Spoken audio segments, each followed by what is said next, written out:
Seguramente enfoquen al público, así que los que están durmiendo los pueden ver en la casa. Voy a meter a la página para que la vean.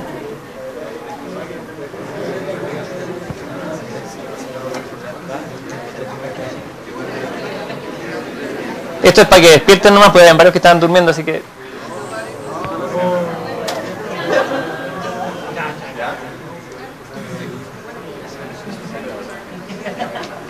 Dice, y destacados, transmisión en línea CFG. Sí, hay que tener QuickTime, no sé si está instalado aquí el QuickTime.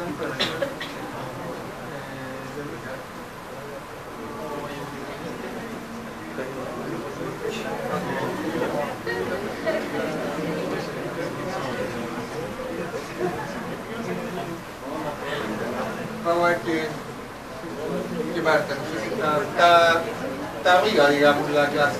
Tenemos que... La transmisión obviamente se come todo el ancho de banda de la universidad, así que en el horario que nosotros estamos en clase casi nadie puede recibir correo, mandar cosas, etcétera, digamos. Pero están online, así que ustedes pueden ver la clase desde los computadores de la sala de computación y de Messenger Lab, no sé qué hacer, o desde la casa. No necesariamente estar aquí. No sé si o sea, Cristian lo que está tratando de incentivar es que no necesariamente todos vengan a clase. La verdad es que depende de ustedes si quieren venir a clase o no, pero en todo caso la pueden ver y se puede bajar la clase posteriormente después de que ha sido transmitida. No, no se puede bajar. ¿Ah, no? No, solo la pueden ver si ustedes tienen un QuickTime con licencia, uno puede grabar todo lo que está viendo por QuickTime, digamos. Pero si no lo tienen con licencia no lo pueden grabar. Pero las clases las pueden mirar ahí y después tienen acceso a los restos. O pueden grabar desde la pantalla con otro capturador de pantalla, ¿sí? Y otra cosa más, lo que sí que no pueden hacer es preguntar obviamente, pero pueden ver la clase si salieron, están en otro lado, se le alargó el fin de semana largo, digamos, están en otra parte, pueden ver la clase. Si tienen buen ancho de banda, se supone que, no sé por qué aquí no la muestra, pero está ahí y está transmitiéndose en vivo, digamos. Dejémosla ahí de repente. Así que las clases se pueden ver de cualquier parte, o sea, no es que iba a faltar a clase, digamos, para la materia que entra en las pruebas. Eso era. Bueno, de repente aparece un poco más adelante. Sí,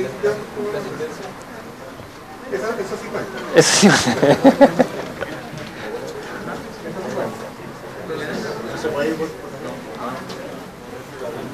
Tendríamos que trabajar esa parte en realidad, no está discutido con la gente de CFG. Bueno, ¿alguna pregunta del tema del ligamiento entre genes? Antes que saltemos de un lado a otro. Ya, bueno, hasta lo que venimos hablando acá, ¿cierto? Habíamos hablado directamente de los genes en particular y cómo se insertan los genes dentro de los cromosomas. Lo que vamos a ver ahora es un tema ligeramente distinto, es cómo manejamos los cromosomas dentro de los genes.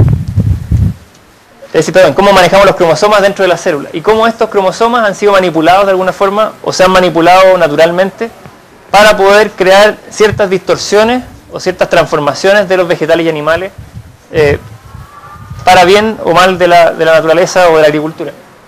Y eso es lo que llamamos hoy en día aberraciones o mutaciones cromosomales. Existen dos grandes grupos, unos que llamamos de estructura y otros que llamamos de número. Vamos a trabajar primero con las de estructura, que son las que realmente se han aplicado más en la agricultura y tienen alguna suerte como de combinación que quiero que les expliquemos rápidamente. Existen 4 grandes tipos. La primera las más relevantes son las de número, no las de estructura, pero eso que están bastante más resumidas estas que tenemos acá. Cuando hablamos de las de estructura hablamos de lesiones, es decir, de pérdidas de un segmento determinado de un cromosoma. Es decir, si ese es un cromosoma que tenía 4 genes, hipotéticamente, ¿cierto? Si por alguna razón se pierde el gen B y el gen C, generamos un cromosoma que tiene una menor cantidad de genes. Obviamente eso genera una serie de problemas de reproducción en los individuos, una serie de problemas de formación de gametos que van a ser inviables, elementos que no vamos a discutir ahora, pero que obviamente tienen incidencias importantes en términos de evolución de la especie. Otro tipo de aberración es la duplicación, que como su nombre lo dice, ¿cierto? Lo que está ocurriendo, en vez de perderse un segmento de ADN, incrementa un segmento de ADN. Por diversas razones y por diversos formatos de replicación del ADN, cuando el ADN se replica, es decir, se copia, esa copia podría fallar, o simplemente cuando existen recombinaciones entre un cromosoma y otro, esa copia o esa replicación podría tener un puente, un arreglo y desarreglo distinto que puede provocar que algunos genes se repitan en esta secuencia, o un segmento de ADN se repite en la secuencia y tenemos un cromosoma más largo del que originalmente teníamos.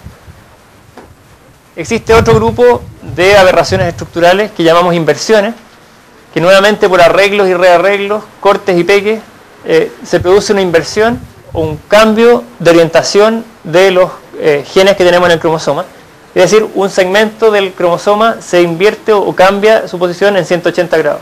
Es decir, lo que antes era ABC, hoy día es, o EFGH, ¿cierto? Va a ser EGH, y ahí me copié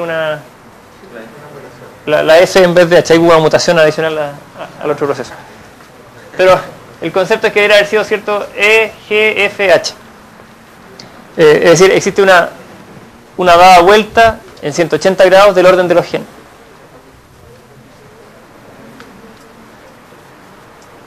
Bueno, mientras Cristian arregla el cuento, existe una cuarta y última tipo de aberración estructural que se llama translocación. Y esta translocación, a diferencia de la anterior, en la anterior hablábamos de que un segmento del ADN se daba vuelta dentro del mismo cromosoma. En la translocación, lo que ocurre es que hay dos cromosomas distintos que tienen información genética distinta que intercambian material genético. Eventualmente un cromosoma podría pasarse a otro cromosoma, o bien hay un intercambio total de segmentos entre un cromosoma y otro. Es decir, un intercambio recíproco, perdón, no total.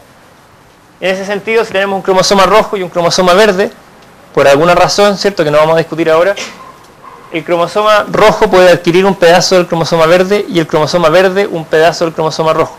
Y eso seguir funcionando como tal. Obviamente, todas estas aberraciones cromosomales o todos estos cambios estructurales en los cromosomas provocan cambios evolutivos en las especies, cambios evolutivos que han sido aprovechados o no por la agricultura y de alguna forma se describen en esto que tenemos acá. Lo que tenemos ahí es una filogenia, o es decir, una evolución de distintas especies relacionadas unas con otras. Ustedes pueden ver acá que existió originalmente una especie ancestral de la papa, del tomate y del pimentón. La papa, el tomate y el pimentón son todas solanáceas, son todas de la misma familia. Y esas especies, simplemente por inversiones y translocaciones, llegaron a formar especies distintas. Esta especie original, que puede haber estado hace, esto está medido obviamente en número de rearreglos, que son estas inversiones o translocaciones, hace 15 rearreglos atrás teníamos algo parecido al pimentón. Producto de 7 inversiones y otras 5 translocaciones, se generó una especie ancestral que dio origen a la papa, y a partir de la papa, o a partir de esa especie ancestral de la papa, producto de 4 inversiones, más una inversión posterior, apareció el tomate. Es decir, en la medida que vayamos cambiando la conformación o simplemente el orden de los genes en los cromosomas, podemos provocar cambios importantes en distintas especies. Estas especies probablemente tienen exactamente los mismos genes, es decir, estamos hablando de todas tienen gen de color de fruto, todas tienen gen de forma del fruto, todas tienen gen de forma de la hoja. Sin embargo, el reordenamiento de estos genes en los cromosomas, todas ellas tienen 12 pares de cromosomas como número base. La papa la verdad es que es un tetraploide, ya vamos a ver lo que son los tetraploides, tiene 4 juegos cromosomales, pero todas ellas tienen 12 cromosomas base.